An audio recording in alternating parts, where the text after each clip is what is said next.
Bugünkü an'anamiz, örüp adatimiz, kiyim-kechak madaniyatini so'zlangan bu mashrab orqali bir o'rganish fursatiga erishdik deb o'ylayman mayli.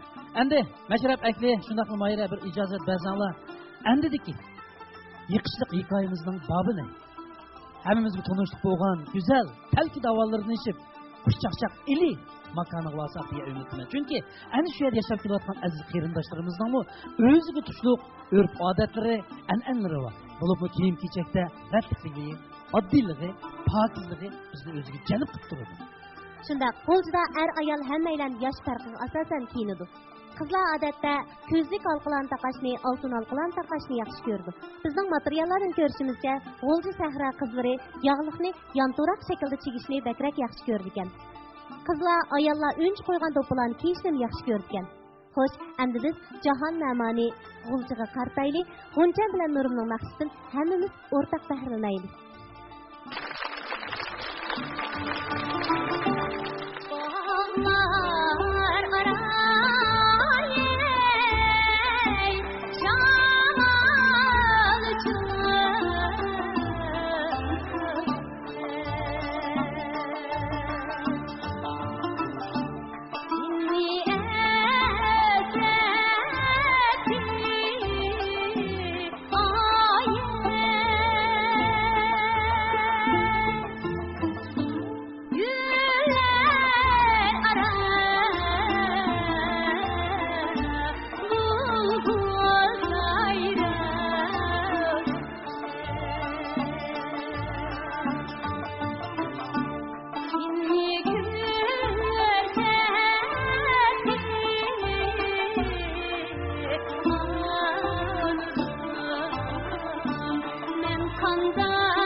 Derde